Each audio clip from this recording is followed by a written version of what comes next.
Everyone, welcome to my YouTube channel. And आज की video में हम बात करने वाले हैं सी लैंग्वेज के बारे में। सी लैंग्वेज की प्रीवियस वीडियोस भी मेरे चैनल पे अपलोडेड है, लिंक डिस्क्रिप्शन में। आप जाके पहले वो वीडियोस देख सकते हैं अगर आपको सी लैंग्वेज बेसिक से सीखनी है तो। और नहीं भी सीखनी है तो भी आप देखिए, क्योंकि ये बहुत ही हेल्पफुल होता है। अगर आप एक कंप्यूटर साइंस स्टूडेंट हैं तो आपको कोडिंग आनी चाहिए, आपको एटलीस्ट सी तो आनी चाहिए। अगर आपको सी लैंग्वेज नहीं आती तो आप इन फ्यूचर बाकी लैंग्वेज भी नहीं सीख पाएंगे, क्योंकि सी जो होती है वो मदर लैंग्वेज होती है। अगर आपको सी आएगी तभी आप बाकी लैंग्वेजेस सीख सकते हैं धीरे धीरे। सो आज का टॉपिक है structure of C program. Structure of C program का मतलब ये होता है कि आप जो सी में प्रोग्राम्स लिखते हैं वो कैसे लिखते हैं, उसका एक स्ट्रक्चर होता है। सब चीज़ों का एक स्ट्रक्चर होता है कि हाँ भैया पहले ये चीज़ें लिखनी है, फिर ये चीज़ें लिखनी है, फिर ये चीज़ें लिखनी है, ऐसा करके। तो उसी तरीके से सी के प्रोग्राम में भी होता है कि स्ट्रक्चर होता है उसका कि हाँ हमें पहले ये लिखना है, मतलब पहले डॉक्यूमेंट सेक्शन होगा, फिर लिंक सेक्शन होगा, फिर डेफिनेशन सेक्शन होगा, and then global declaration section होगा, एंड मेन फंक्शन होगा। सो इस तरीके से जो भी चीज़ें एग्जीक्यूट होनी होती है जिस सीक्वेंस में, वो सीक्वेंस ही स्ट्रक्चर होता है एक तरीके से।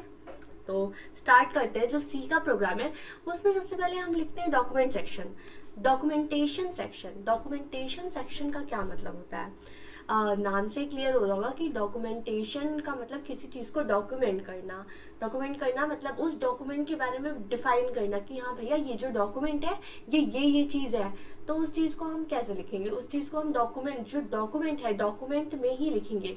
मतलब कि जो प्रोग्राम है हमारा प्रोग्राम में ही लिखेंगे, बट कुछ इस तरीके से लिखेंगे ताकि जो हमारा सी का कंपाइलर है वो उसको रीड ना करे। सो हम देखते हैं डॉक्यूमेंट सेक्शन में हम क्या लिखते हैं। डॉक्यूमेंट सेक्शन में सिंपली हम कमेंट्स लिखते हैं। जो कमेंट्स होते हैं वो होते हैं डॉक्यूमेंट सेक्शन में। तो कमेंट्स लिखने के लिए सी में ये डबल स्लैश का यूज़ करते हैं हम।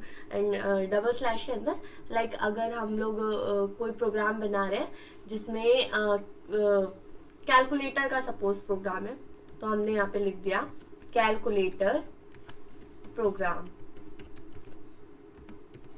इन दिस we will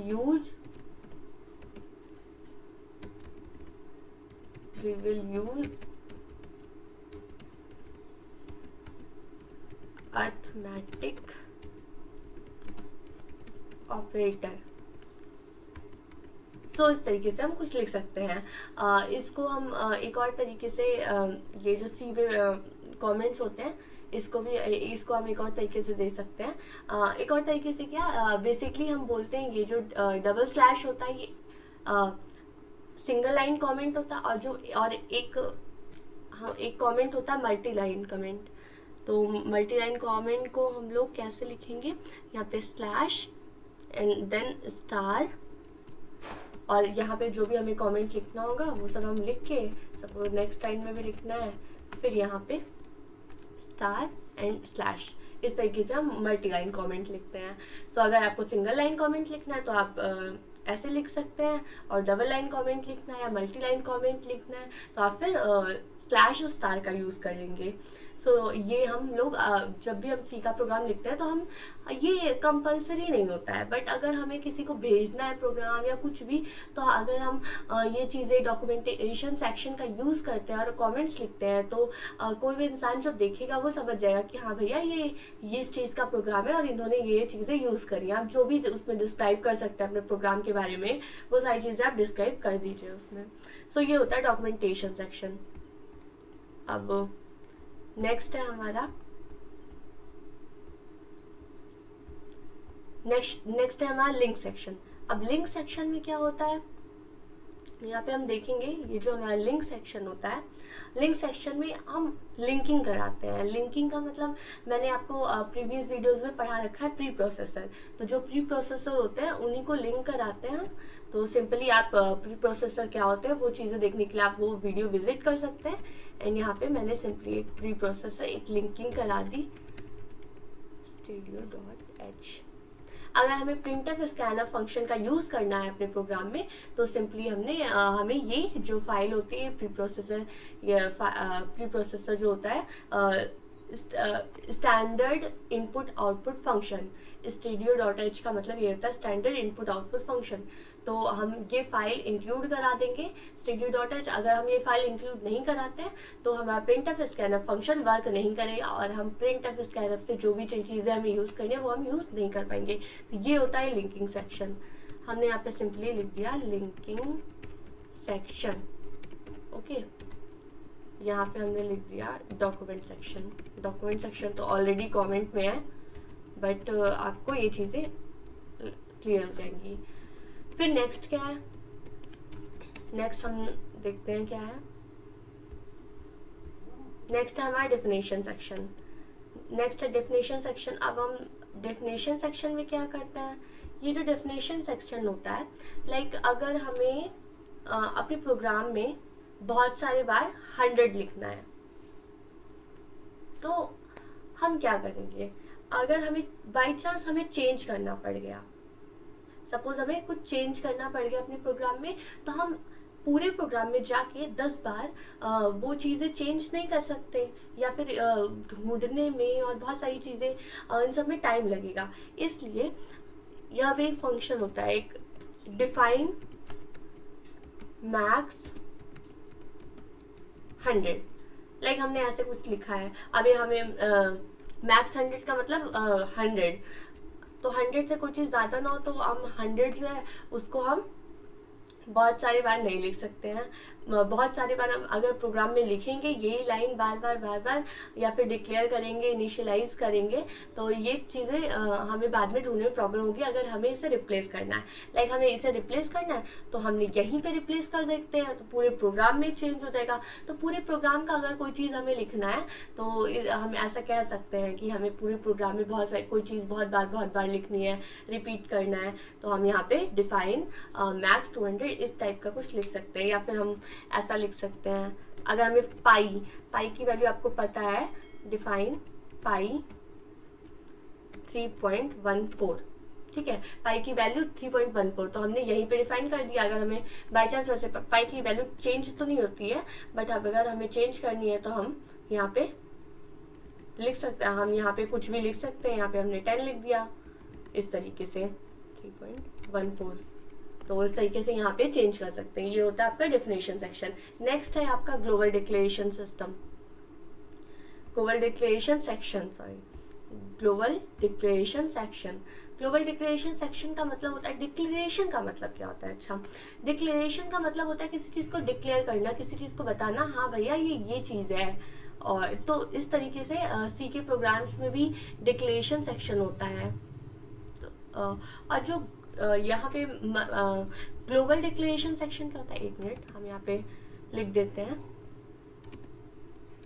कि ये डेफिनेशन सेक्शन है।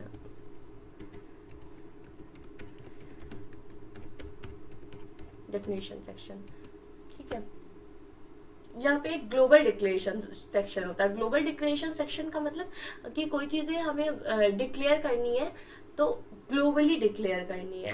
ग्लोबल डिक्लेरेशन का मतलब, ग्लोबल का मतलब कि वर्ल्ड वाइड, ये होता है बेसिकली उसका मतलब। बट एक प्रोग्राम में क्या मतलब हो सकता है, एक प्रोग्राम में मतलब कि उस पूरे प्रोग्राम में कहीं भी हम उसको एक्सेस कर पाए। एक जहाँ पे हम डिक्लेयर कर देंगे ये वेरिएबल है भैया x = 10, ये वेरिएबल हमने इनिशियलाइज कर दिया। ये सब मैं चीज़ें आपको बताऊंगी धीरे धीरे आगे की वीडियोस में कि वेरिएबल कैसे इनिशियलाइज करते हैं एंड कैसे कीवर्ड्स का यूज़ करते हैं। तो हमने यहाँ पे सिंपली इंट x = 10 दे दिया। अब ये चीज़ें हम चाहते हैं कि पूरे प्रोग्राम में एक्सेस कर पाए, तो हमें इसे ग्लोबली डिक्लेयर करना पड़ेगा। अब ग्लोबली डिक्लेयर करेंगे, लेकिन फिर उसमें और भी चीज़ें होती हैं। जैसे हमने यहाँ पे इंट x = 10 दे दिया। अब यहाँ पे हमने void sum नाम का एक फंक्शन बना लिया।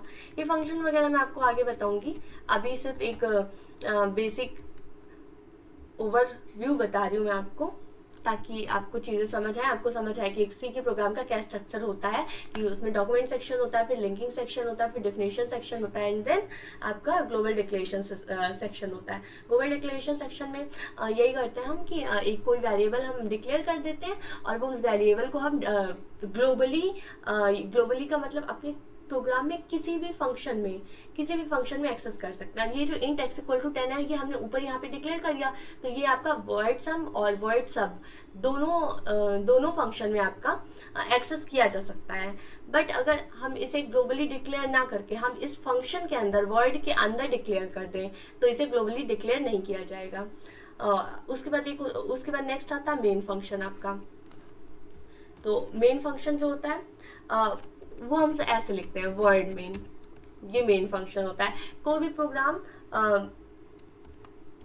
इसी से होके जाता है। अगर प्रोग्राम में मेन फंक्शन है तो सबसे पहले जो कंपाइलर आता है वो मेन फंक्शन में ही आता है। तो मेन फंक्शन में दो पार्ट होते हैं, डिक्लेरेशन का पार्ट होता है, डिक्लेरेशन का मतलब बताया मैंने आपको, डिक्लेरेशन का पार्ट होता है, एक एग्जीक्यूटेबल पार्ट होता है, एग्जीक्यूटेबल पार्ट। अब एग्जीक्यूटेबल पार्ट में क्या होता है, ये इसमें बेसिकली हम लॉजिक का यूज़ करते हैं। जो भी लॉजिक होता है हमारे प्रोग्राम का, लाइक हमें 1 से एक वैल्यू इंक्रीज करनी है तो वहाँ पे हम उस चीज़ का लॉजिक लगा देंगे कि x++, इस तरीके से। तो ये सारे ऑपरेटर्स होते हैं, मैं आपको आगे बताऊंगी ऑपरेटर्स क्या होते हैं, डेटा टाइप्स क्या होते हैं। सो इस तरीके से किसी भी सी के प्रोग्राम में एक मेन फंक्शन होता है। मेन फंक्शन में दो पार्ट्स होते हैं, एक डिक्लेरेशन का पार्ट, एक एग्जीक्यूटेबल पार्ट होता है। और वर्ड मेन फंक्शन कंपलसरी होता है, सारे प्रोग्राम्स में होना चाहिए, कंपलसरी होता है क्योंकि सबसे पहले कंपाइलर मेन फंक्शन पे ही जाता है और मेन फंक्शन के अंदर जो भी चीज़ें लिखी होती हैं वो चीज़ें हम लिखते हैं। लाइक अगर हम एक यहाँ पे प्रोग्राम लिखते हैं सी का, तो यहाँ पे हमने सबसे पहले इंक्लूड करा दिया हमने stdio.h। ओके, ये हो गया आपका लिंकिंग सेक्शन। बट इसके पहले हमने कमेंट सेक्शन में दे दिया फर्स्ट सी प्रोग्राम। ओके, और उसके बाद, और ये सारा कंपलसरी नहीं है चीज़ें, इसमें आपका कंपलसरी क्या है, सिर्फ मेन फंक्शन, बाकी कोई भी चीज़ें कंपलसरी नहीं है। हाँ, डॉक्यूमेंट सेक्शन आपका थोड़ा कंपलसरी, ये जो आपका लिंकिंग सेक्शन है ये आपका थोड़ा कंपलसरी है क्योंकि बहुत सारी चीज़ें जो हम stdio.h फाइल में होती हैं वो फाइल हमें नीचे वहाँ पे शो होती हैं।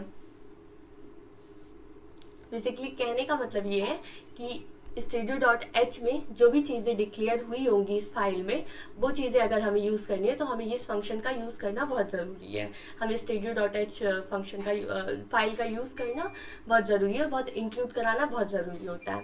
सो इस तरीके से हमने यहाँ पे पहले इंक्लूड करा दिया क्योंकि हमें printf फंक्शन का यूज़ करना है। इंक्लूड कराने के बाद यहाँ पे हम यहाँ पे इंक्लूड करा दिया हमने। उसके बाद हमें क्या करना है, उसके बाद हमने वॉइड मेन लिखा, सिंपली मेन फंक्शन बनाया एंड मेन फंक्शन बना के हमने यहाँ पे printf